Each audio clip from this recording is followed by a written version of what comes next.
Hello, film fans. Welcome to the Film vs. Film podcast. My name is Martin Harries, your host, and I'm joined by the film encyclopedia man, Boaz Dix.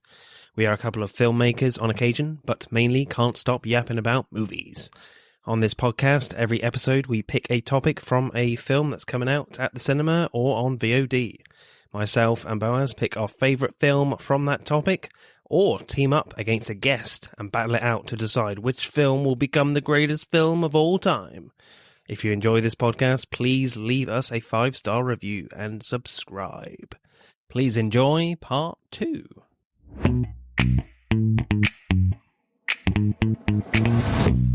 So our choice then for actor-director films is Police Story. The great Jackie Chan directed and starred in this one. I think he directed all 3 Police Story films. I mean, other films that were in contention, like a lot of Clint Eastwood stuff. Yeah. Like Unforgiven is great. I know your original choice, Gary, was $1 Million Baby, but unfortunately we couldn't watch that because it doesn't stream over here, which is a shame. That's all right. Yeah, Clint Eastwood's done some great stuff. I almost picked Matilda with Danny DeVito because he directed that. Oh, yeah. Yeah, I do like a lot of Clint Eastwood films where he's in mainly the westerns. Yes, Unforgiven, but there's like Pale Rider is a great one. The Outlaw Josie Wells is a fantastic one as well. But we went for a bit of a left field choice with Police Story, just because Jackie Chan, like his early stuff, is just really good from an action point of view. Yeah. So, Boaz, what happens in Police Story? Yeah, so Police Story has Jackie Chan as a policeman in the Chinese police force. They stop a gangster who's like a big drug dealer in a huge sting operation, and they catch him. The superintendent has an idea to get his secretary, which they also captured, and to let her go, but to have her testify as the main witness in the case that they're going to have against this gangster. Jackie Chan is tasked with providing protection for her, and protecting her from, the gangsters' minions who, want to silence her and stuff. On top of that, he's got to, juggle, his girlfriend and, work and just a bunch of other crap. Juggle phones. And phones, yeah. Yeah, so that's the main plot of the film, is him providing protection and trying to bring down this gangster. I think it comes to a head about halfway through the film where she betrays them and then runs away and is still in danger, and he goes kind of vigilante mode. He's going to do this his way. Yeah. Cool. What did we make of this one? Initial reactions, Gary? I've got to say, I struggled with this one at first. Yeah. All right. I heard of Jackie Chan's Police Story. I didn't know, even what tone or genre it was going to take. And watching it, I was like, I didn't know what tone or genre it was. Still don't know. Yeah. I don't know if it's one of those ones where comedy is one of the hardest things to translate over language and culture. Yeah. Oh, yeah. I think so. So one of my favourite scenes in it was the court scene, right? And how the lawyer twisted Jackie Chan's words. But it was very serious. Jackie Chan plays it very serious. And then it just turns into this comical, almost slapstick by the end. And I'm like, how am I meant to feel? Yeah, where they play the recording, and it sounds like he's having sex with the girl, and he's like that running. Yeah. I was like, what the hell is going on? Yeah, no, I definitely get that. There are such like changes into the the feel of the movie. Mm-hmm. Just in one scene, that it gives you like tonal whiplash. It nearly breaks your neck. Yeah, it becomes like the most unserious sort of like Sunday morning cartoon. Yeah. Into like it's deadly serious. He's going to kill these guys, and they're going around killing people, and this is serious. I didn't like that at all. Actually, I did feel that was I also think as well, and this is why I'm saying I don't know how I feel about the film, is because there's a cultural barrier. I'm not going to call it a barrier, actually, a cultural difference. And then you've got this really harsh switch between tones, but also the full film is dubbed. So, like, maybe one of those actors, and we can't know because it's a foreign language film. I didn't see it in the dub, so I can actually give you subtitles. Yeah. So you watched it with them speaking Chinese, but with Yep. English. Yeah, but that's also still dubbed. Is it really? Yeah. This time in Chinese cinema, everything was recorded as silent films, and then they dubbed over the voices. So when this was first released, it wasn't Jackie Chan. That's not Jackie Chan's voice. Oh, okay, that makes a lot of sense. He does sound a lot different. Yeah, and I found that really... So I struggled with that before I even got into the tones of the film. Yeah, I think that was my least of my worries. Like, one was the tonal shifts, which I really I didn't like. So I might shit on this film quite a bit actually, which is a shame because I really wanted to like it because I like Jackie Chan. Yeah, man, it wasn't what I was expecting. So one was the tonal shifts. Two, there was a huge period in the middle where it just slowed right the fuck down. Like, I didn't know. It's like it lost track of where the plot was going. I'm like, what the fuck is going on? It's just meandering for a long ass time. I think for me, like, I think there are definitely tonal shifts and some of the humor doesn't work. And I think certainly one scene I talked about in screenplay where they should have tried something different. But from an action point of view, this film is insane. Yes, the action is great. No, this is the thing. I'm going to commend the action. It's great and insane. I'm going to commend the action a lot, but I think and it's like it's Jackie Chan. That's what I expect. Yeah, but I think I have some serious problems with the script and a lot of how the non-action stuff was done. Like, one thing that fucking infuriated me was one camera trick that he uses way too much. And when I saw it the first couple of times, I thought it was pretty cool. And I don't see it that often, but it was where he basically has, a setup shot, which is, kind of a wide shot with, say, two people in the same thing. And he started the film doing this. And I thought it was cool when they're, trying to spy on the meeting.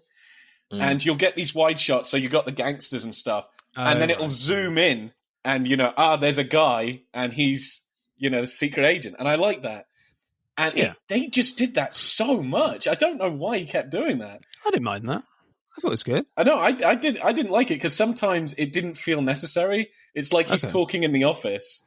And then they'll do that. They'll zoom into one character. I'm like, why? It's like when drones became a thing, and every short film you watched had so many drone shots that were unnecessary. But it's like, look, we can fly overhead with a camera now. Yeah. So I feel like this was like, we can do this push in, this zoom push. This zoom push in, which is really great. And it focuses on this other character and it makes everything else out of focus. I love that shot. But then he was just doing it constantly. I'm like, why? Have you ever seen The Grey Man? They go very obsessed with drone shots in that, where it's just ridiculous. I'm like, oh my God, stop with the drone shots for no reason. Yeah, but sometimes it's one of those things where there's too much of a good thing. Like, you see something, it's like, telling the same joke again and again. It's like, there's a few times where, this is the best joke ever. You keep doing it. It's like, get some new material, do something else. So I didn't like that shot and how it was so overused, like that style. When really cuts would have sufficed. So the opening action scene I thought was really well constructed for me. I liked how precise a lot of the camera movements were in establishing where everyone was. Then the action starts off with like a little shootout in the slums, fairly tame at first, and then the gunfire gets more and more intense until they get in their cars and the drug gang discover the roads are blocked and they drive through the slums downhill and they're literally destroying everything in their path. That was crazy. The entire houses, just everything. Yeah, in some of the wide shots, it's like the sandworm in June, where you can't even see the cars, but all you see is like a wave of rubble as the cars come down the hill. And there's several occasions where you think it's finished, but yet more cars come down. There's one red car that is plowing through like these yellow and red materials and fencing at a fairly slow pace, and then comes rocketing down through a building onto the grass. That felt quite jarring, but it was amazing, especially the impact when it hits the road. You're like, holy crap, that was cool. Yeah, that was pretty awesome. There's so much stuff. I like that whole first fight scene. I thought that was great. There's a lot of great stuff set up, and I like even some of the jokes and stuff. I think it's got a huge blend of stuff, like where one of the officers, he's shit scared, and he turns out of his covering, place to fire at somebody, and fires at a mirror reflection of himself. And I thought that was awesome. There's so much going on, and that's really, really funny. And what was it? I liked the bus chase. I thought that was great. That was amazing. And you really did think he was going to lose them each time. I loved how that was progressing. And I loved the effect where the bus stops when he's, he fires a thing, and just it stops like right in front of his face, and they all just fly out of the bus. That was cool. I really do like that. Yeah, I think I really liked the bus scene as well. The way that was filmed was great as well. I think, who is the director that did The Good, the Bad and the Ugly and stuff? Sergio Leone. Yeah, I think it was heavily influenced by Sergio Leone with that bus scene, because the bus was like another character coming towards him, and he was standing in the middle of the road. Then it cuts to like the close up of his eyes, those Western. It was like a Western scene with a bus, like a Western standoff with a bus. Yeah, and I like how he pulled back the thing and spilled out all of the used cartridges, put it on the new one. Spins the revolving bit. Aims. It is very Western like. I like that. Totally. But again, I don't think that really fits tonally no. with what just happened. No, again, I think this is one problem that I'm going to constantly come up with the direction of this film. The tone is a problem. It is a serious problem. And I do wish he would either change if you're going to change the tone, change it like a funny scene, a serious scene, and, maybe like a stylized scene. Or just pick one tone. But I think it jumps around way too much, and it does just feel a lot, I realised what I was watching, and it took me this long, was because I loved all that kind of spy stuff at the start that was spoke about, then the bus scene, the scene where I went, right, this is switching tones drastically every now and again, was, I'm going to call it the Michael Myers scene, where they get the cop to fake that she's going to come in. Because at first I thought this was someone breaking into kill her, and I'm like, why is he doing all this? He's dancing. And he's trying to hide his face, and there are moments where he could easily kill this fucking woman, and he's still doing extra stuff. And I was like, oh, this is weird. Hey, I'm James Lovino, and I'm here to tell you about Alternate Sides, a movie podcast with a twist. I've worked in the film business for 2 decades, but I haven't actually seen that many movies, and this has been driving my frequent collaborator, Sam, a self-confessed film snob, crazy.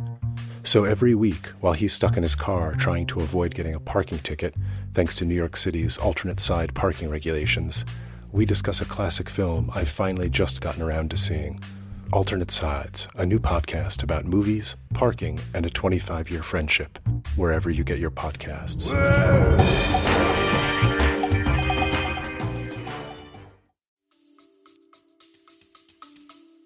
And I was like, this is so weird. And then I realised that when, Jackie Chan's trying to pretend that he's still alive and get him out of the house, I was like, I got it now. Because what's interesting, and I'm not going to shit on the film, but I'm going to compare it to Rush Hour. Rush Hour has serious moments and a lot of funny moments.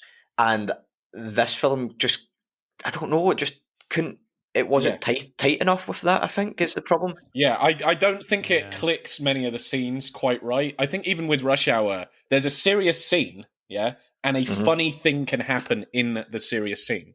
But I think with this, you have scenes which are meant to be serious, but then the scene changes into a funny scene. Yeah. You know what I mean? It completely It's not that something funny is happening in this serious scene. It's no, now it's become a parody and it's become a farce, right away. And I think it does that way too often. It's just a bit of a problem. And I said I would rather you either have a serious scene or you have a funny scene. And even when you're doing the serious scene, you can have funny moments. So again, one of the ones I quite liked was the mirror one. Now, that doesn't change the scene. The scene is still, they are being shot at, but it's a funny moment that happens in it. But when you do stuff I guess the court one, where it kind of just does become a bit of a parody at the end. When this is established to be an incredibly important trial. Even at the beginning, they treat it funny, and then it's established to be an incredibly important trial, and then it turns into a farce. Let's put sex noises on it. That'll do. That scene you were talking about, Gary, where like, you know, Jackie Chan is kind of bored protecting this witness, and this guy, his friend, comes in. You don't know he's his friend at the time, like wildly missing very deliberately and like missing very clearly, and you're like, this looks terrible. What the hell is going on? And then you find out that Jackie Chan is trying to talk to him, like, go now, or whatever. And then she knocks him out. And then it kind of becomes funny and like, oh, okay, I get what's going on there. I just feel like that should have been structured a little differently. Like, we should have known that the guy is his friend from the start, because the opening of that action looks stupid. And then also it goes straight into a really awesome action scene. And then straight into, like, you know, with his girlfriend and stuff. And I thought that whole misunderstanding comedy of his girlfriend not understanding went for way too many scenes. I think you could just do one. Like, she misunderstands, it's hilarious. But then you get her misunderstanding in the, you know, that he's with this witness. Then you get, she's actually in the apartment, and another misunderstanding, he's talking bad about her. And then you get another misunderstanding when the girl finds out about the false break-in and does this kind of weird stuff to make him say, like, really raunchy shit. And I don't know. It was a bit much, like one after the other. So, like, Alfred Hitchcock talks about how, like, there's a scene with two men at a table, and we as an audience see that there's a bomb under the table. So now we are, like, waiting for that bomb to go off. So it's suspense.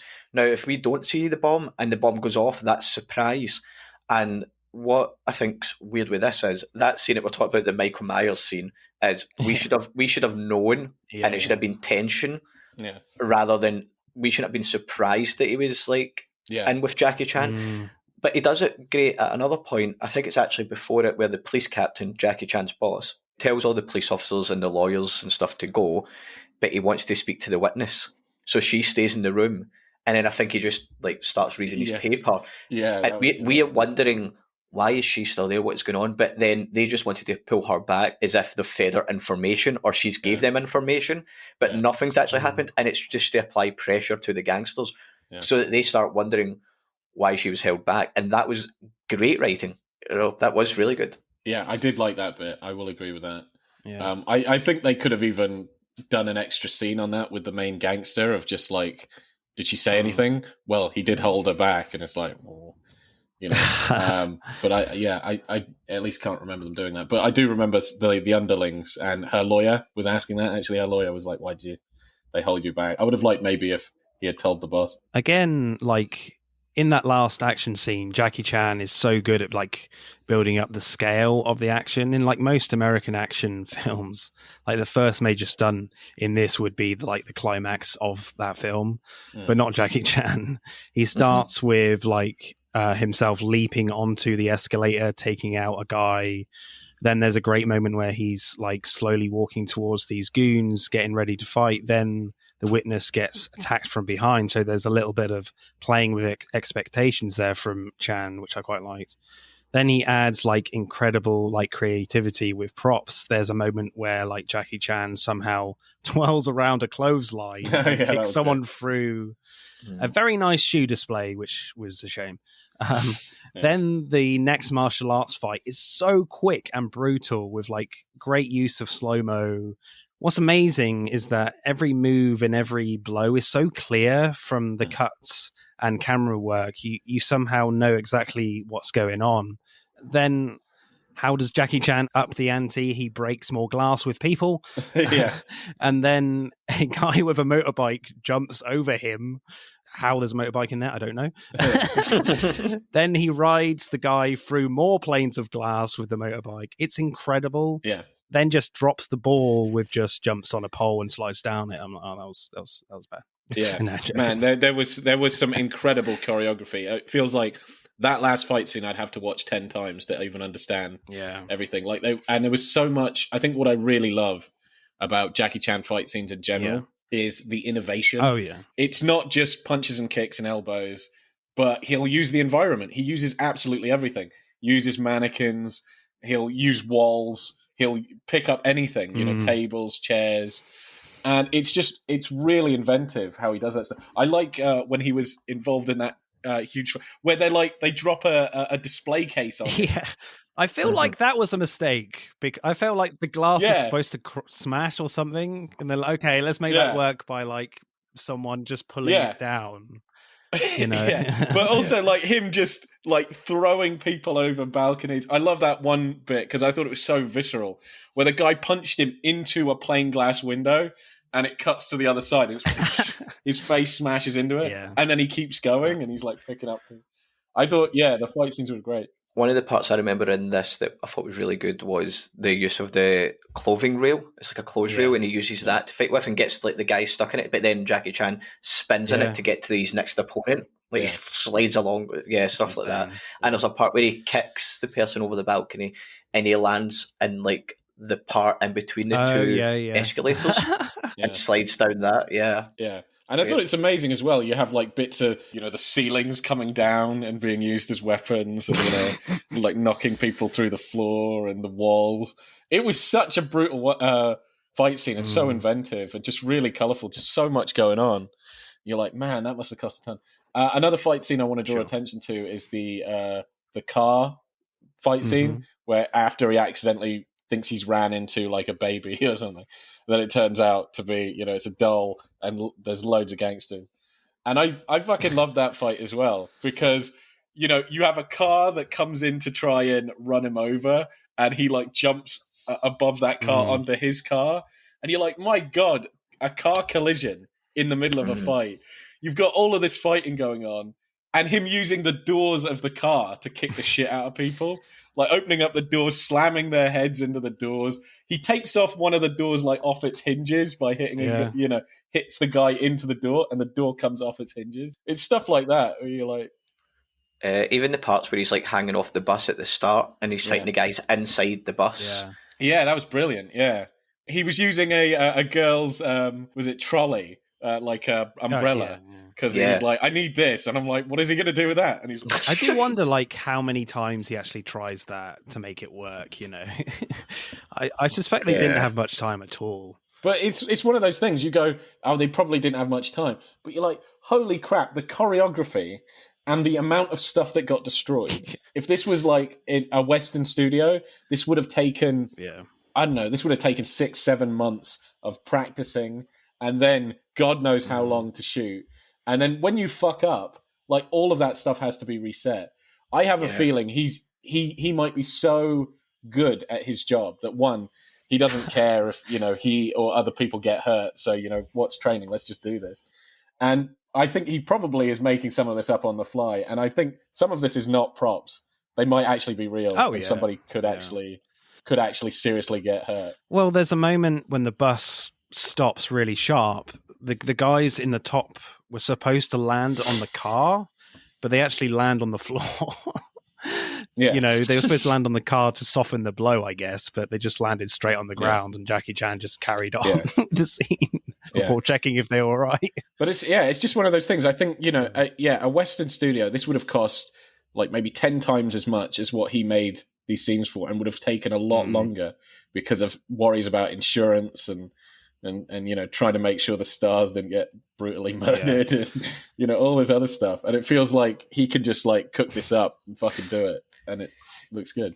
I think my favorite shot has to be that last stunt. It was just pretty insane where Jackie Chan falls like 70 feet down this pole, breaking all the lighting rigs, falls through the glass and is just cushioned by boxes, I think. It's just mad.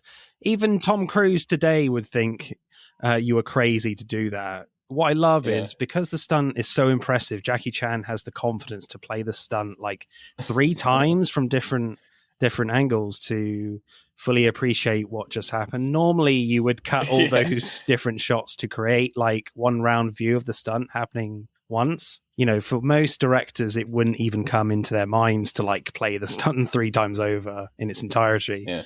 What a stunt. Yeah, that was a hell of a stunt. I will say that I do kind of disagree with playing it several times. Really? Like, to me, I don't know. Okay. Nothing in the film had done that at any point. That was a bit distracting. But I do realize the stunt was insane. And I think he did get seriously injured doing that. Yeah. So obviously he's like You've got to watch what I fucking did to my body.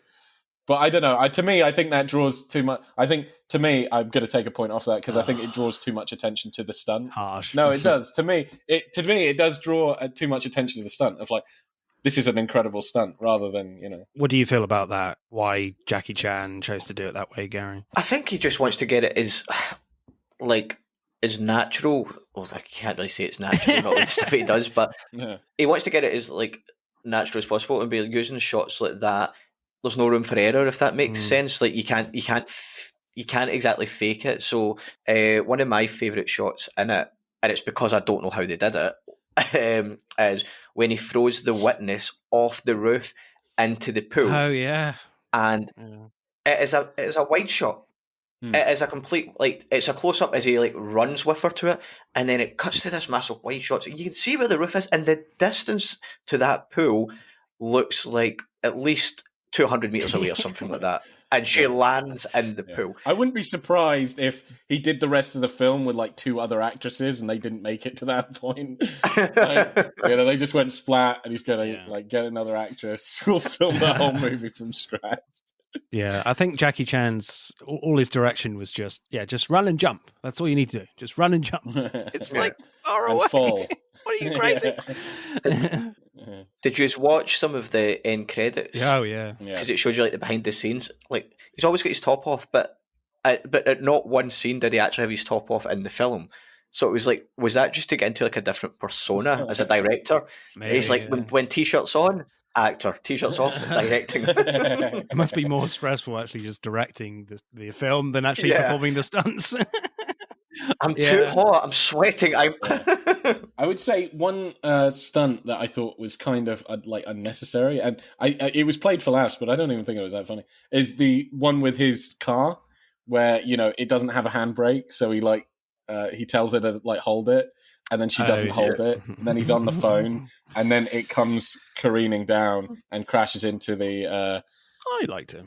I didn't like it. I thought, 1, it's an obvious joke, and 2, Jesus Christ, that looked quite expensive. That's like a lot of damage. Yeah. Like, do that for a fight scene. I just thought it was kind of weird. It was funny. I didn't think it was that. Do you find it funny, Gary? I liked it. I mean, but there you go. Yeah. This is the thing with this film, right? Not to go back on it again, but the whole tonal shift thing. I big fan of Jackie Chan. I know he's known as the comedy action kind of kung fu star, so I'm all for that. But I thought what I was getting here was a gritty Jackie Chan starting out police detective story with some kung fu. And so if that was in like something like, I don't know, Shanghai Noon or whatever it was called that he did, or Rush Hour, then I'd be like, yeah, this fits in here. And I think that's the problem. It's like maybe the scene right before it was so serious, and we're like, yeah. So I liked it. I did like it. Yeah. Favorite shot or scene, Boaz? I would say like maybe the whole last fight. Okay. I think the bit in the fights and stuff where I was like, holy shit, this is next level. What was the one with the car doors? Yeah. And just how he pushed a dude straight through one of the doors and like took the door off. I was like, yeah. To me, I was like, oh my god. Directing score, Gary, what are you going for? Okay, I'm going to go for 7 out of 10. And the fact that I know that in China then they were dubbing like films, so that's fine. But what annoys me is he's a co-writer on this. He's directed it. He's starred in it. And then I read after it that he was too busy to do the audio dub. And I'm like, you're not committed to your project. So you're losing a point for that as well. Yeah, no, I agree. I think it would have been better if he had dubbed his own lines. I think later on he did. I think he went back. So there is a version with him, but if you go to just rent it, like I rented it on Amazon Prime, and it was like not his voice. I think for me, for directing, it's by far the best element for me in this film. Just in terms of the action, is just incredibly remarkable with what Jackie Chan has achieved here. So before this podcast, I was thinking in the 9s, but I really like the directing here, especially that final fight in the supermarket, the mall place. It's so slick, like a 9 point. I don't know. I know. What do you think about us then? What do I think? Man, I think we're diametrically opposed Those. in this film. Like, again, I like the action. I'm not doubting that, and every compliment I say is on the action. But the rest of it, I'm just not sure about it. Yeah, I just have some issues with it. I have issues with the comedy. I don't think a lot of it was that funny, with the pacing of it, and some of the camera techniques. Again, some things are overused where I'm like, why? It just really took me out of it. Is that, though, a sign of the times, those camera moves, rather than... Possibly.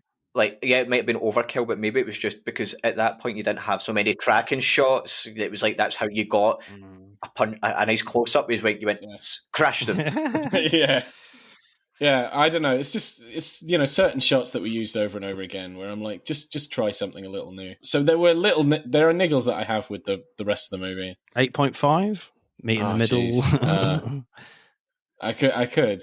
If I'm going to be like seriously honest, my initial feelings towards this film are like pretty mixed. Well, actually pretty low, but like I like the fights, and that's about it, really. Right. But I feel like you come into these films and watch these films for the fights only. I know that's very silly to say, but yeah. But then what do I do? What do I do in the padding time in between? Like, I don't know. I just feel like that's kind of just part of like the Hong Kong cinema type of movie that I can accept that a bit more, I guess. But right. Like, I would say for the action scenes, I would give it a 9. For the rest of the film, Jesus Christ! Like, if I would have just take it on its own merits, I didn't think it was that funny. A lot of direction techniques that I didn't really like. Man, I would go pretty damn low. I would go like a 6. Let's do 7.5 then. Yeah, that sounds fair. For me, it's 9.3. Screenplay. I think some of the pacing, it does sag. You're definitely right, you guys. Like with the whole comedy scene with his girlfriend, and then the courtroom scene isn't the most compelling. It's a little funny when they play the tape and it's the witness trying to seduce Jackie Chan. There is some clever writing there, where the prosecutors tried to pin the arrest on Jackie Chan, that he was in the wrong and the drug lord gets off on bail. But I don't think that's enough to entertain you before the next action scene, because that's what you want in these types of films. For me, you want to be seeing these amazing action scenes. And if the story isn't going to be complex when the action isn't going on, it better be great. But I don't think it is. Then the subsequent scene where like Jackie Chan is like juggling all these phone lines in the police station is great, but it's great, physical comedy acting from Jackie Chan, but it felt like it was the only really there to be funny and not really to service the story. Yeah, it doesn't have anything to do with the plot. Yeah. And I guess there's just more development in their relationship with his girlfriend, but that's it. Yeah, I didn't know about that. Like the juggling thing, I do agree. I thought it's entertaining. It was quite funny, and it's really skillful. You're like, wow. But I did not see the point of it. That is interesting, because when it comes down to like favourite scene or like performance, like I know he's going to the acting, that is probably my favourite performance scene. So it's more about the stunt work than the acting. But I think the scene really works like visually. Yeah, definitely. And the editing on it really works. Yeah. But because we're talking about the writing at the moment, doesn't need to be there.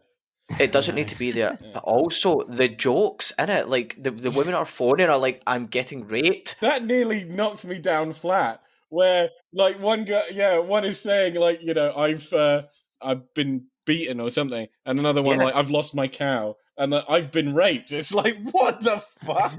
Yeah, totally. You're making a joke about rape? I was like, Jesus Christ. We just spoke about Rocky 2 and how there's that scene in it where it's like, we're talking about how like women should stay at home and cook and the men should go to work, and we were like, that might not fit in a contemporary thing. This wouldn't have fitted back then. This doesn't fit anyway. Yeah, I thought that that written joke was fucking crazy, and especially like. Like I think he gets the wrong one where he was like, "You've been raped," and he's like, "No, I'm talking about my cow." And it's like, what on earth is going on? Like these are really fucked up jokes. And even afterwards, because he's like, "When were you raped?" Like a year ago. A year? Why are you calling now? Yeah. He's like, "Oh, I need to see if I'm pregnant or whatever." And even after, he's like, "After a year, what the fuck?" And I'm just like, those are completely inappropriate jokes. It didn't even make me laugh as like, oh wow, that's like a modern comic thing. I was just like, where the fuck is this coming from? Yeah. What I would say on that scene, it's not needed. Like, it doesn't move the plot forward. It doesn't tell us anything more about Jackie Chan's character. I liked how the scene was wrapped up where he took all the phones off the hook and missed the captain's office phone. I was like, okay, that was kind of worth it. Yeah, I liked also with the noodles that he's using like pencils. That was funny, and then that was very unhygienic. That was disgusting. The rubbers fell off, and he was chewing, and he's like meat. And he's like, oh shit, like he's eating the rubbers. That was kind of funny. Food abuse, lots of food abuse in this film with the cake as well. I think one thing, I'm not sure if I should have put this in directing, but I think it's directing and acting. Writing. I did not like how it ended so abruptly. Like, what the fuck was that? Yeah. Like, that isn't a wrap up. It like ended mid-scene. That infuriated me when the film finished. I was like, what the hell? That's not an ending. Because it doesn't really feel like a cliffhanger either. It's like half in the middle of the fucking scene. Like, he's just beat the guy up and they're dragging him away. And then it stops? What the fuck? Yeah, it felt like there was something missing there.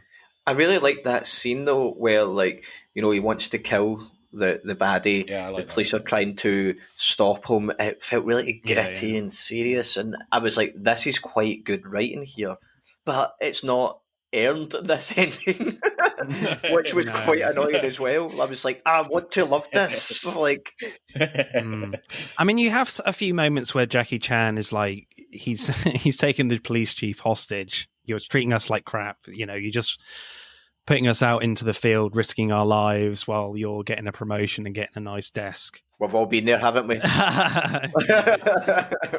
So there's a little bit of that where you could say it's maybe earned, but I'm not sure to the extent where he like beats the living crap out of the guy and pushes him kicks him into a trolley and pushes him away or whatever.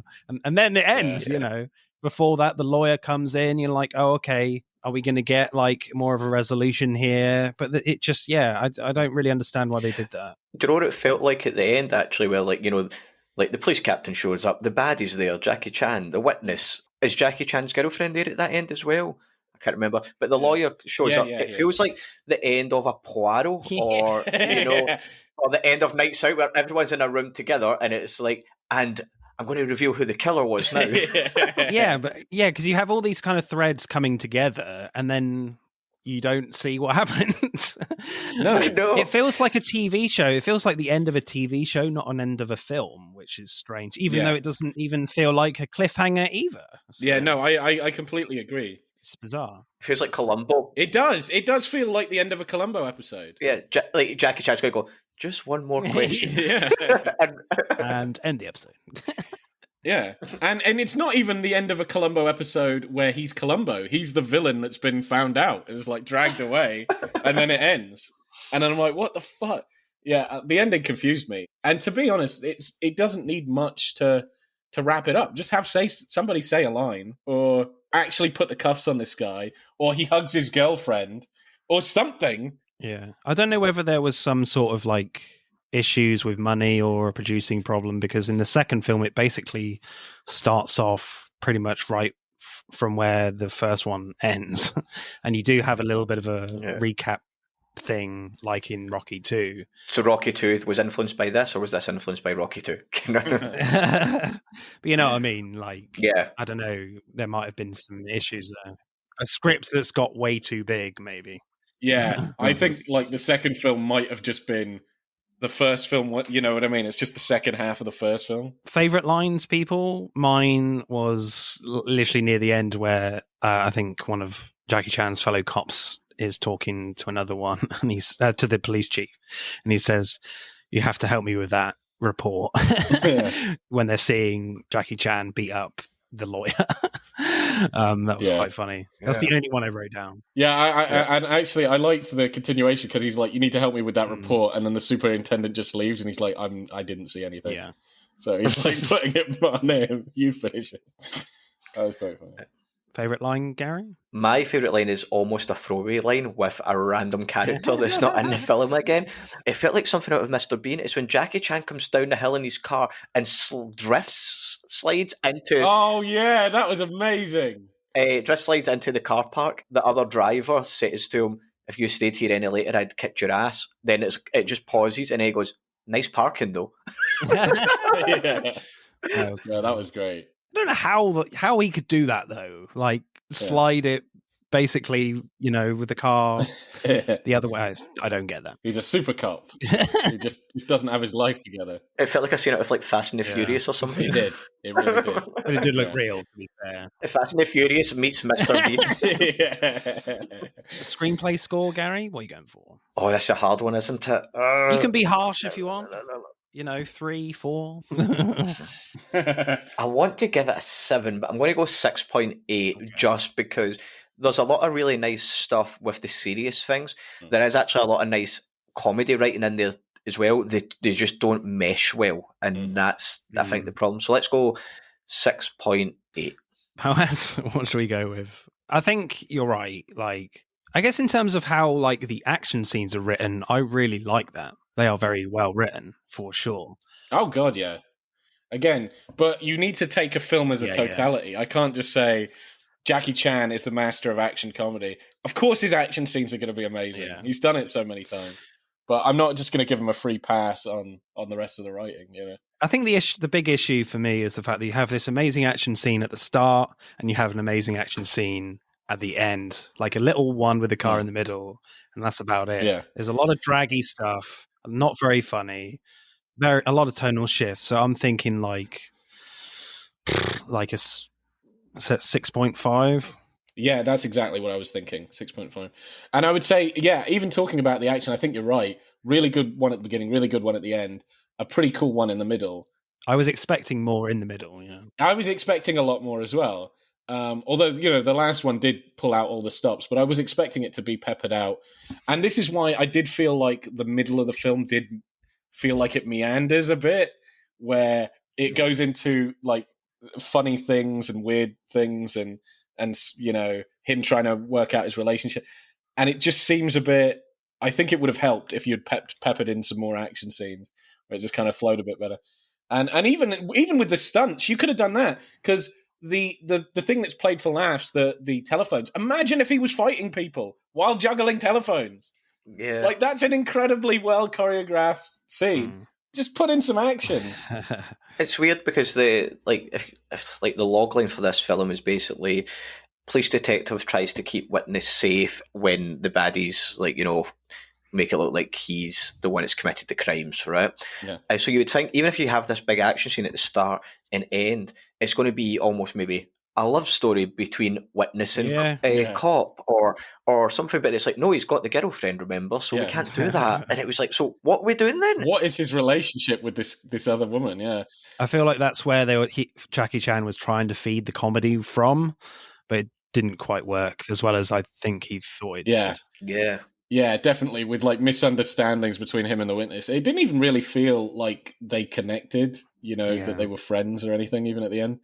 Oh, yeah, even the tagline, like he's been framed. That happens like 3/4 into the movie. Yeah. He gets framed really far into the movie. Yeah. You basically just have the last fight scene left, just right after, he's been framed. I'm like, that was a mistake. That is a serious mistake. Like, if that's on the synopsis, and that would be a really great plot throughout the movie of he has nobody to trust, he can't trust the cops, can't trust the legal system. I thought it was going to happen after the bus scene, to be honest. I thought that's... To me, I think even that would have made the middle of the film feel less meandering. There's stuff he's got to keep away from the cops and the criminals. I read the synopsis as well, and see that part where he's on the bus and the baddie shows him the money of the briefcase full of money, and he takes the briefcase. Yeah, I thought that was the setup. That would have been an easy way to do it. Actually, he takes the briefcase, and then I don't know, maybe somebody knocks him out, or the guy knocks him out, and they think he's got the money from the But even just a witness seeing Jackie Chan take the briefcase, it's like, yes, he was passed a bundle of money. So it's like, okay, he's corrupt. Yeah, exactly. Job done. But no, that's not what they did at all. Instead, they had one of the other cops betray him, and then he was in turn betrayed by them, and then shot with Jackie's gun. Yeah. Like, way later. And actually, they had Jackie, right? They knocked him out. Why are they bothering to frame him? They could have fucking killed him. That's a plot hole surely there. They make him wake up somewhere else. Why don't you just kill him? Why do you need to frame him? The plot seems really half-baked. It does feel like an example of a script that got way too big. So acting then. The acting in the beginning is very intense. Well, throughout the whole film, frankly. But Jackie Chan gets away with it a bit to a certain extent because his action is so good. There's a moment during like the shootout where one of the cops is really nervous and wildly lets fly all his bullets. And Jackie Chan tries to calm him down. You know, he's very intense as well. So it doesn't really work. But later on, like the nervous cop, you know, in white, shoots a guy and pees himself, which made me laugh out loud, to be fair, which I think was intentional, fun. I think. The acting is supposed to reflect, you know, the cop is bricking it in an intense situation, but I'm still not sure whether it should be appreciated or is it too over the top? Like, I feel like you don't see this very often at all, really. I think a lot of the acting from Jackie Chan can be seen as over the top.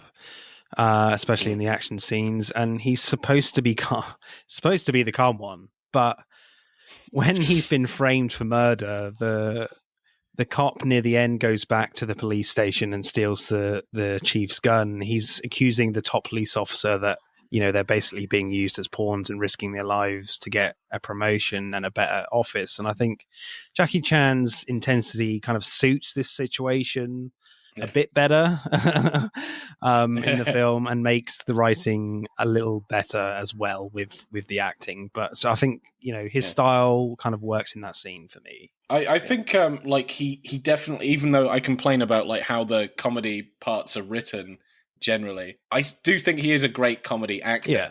He does have this kind of bumbling, it's really hard to describe, kind of clownishness to him. But it doesn't seem like he's putting it on. So I still do like his comedy acting. And I even like when he's serious. I love the transition when it's like, this is now, I'm going to fucking fuck you up. Because I think this, an ever-present thing with Jackie Chan films is, in the funny bit, you almost forget that he is a threat, you know? Yeah. But it doesn't seem like, do you know what I mean? Like, it doesn't fit. Like, he can do both pretty well.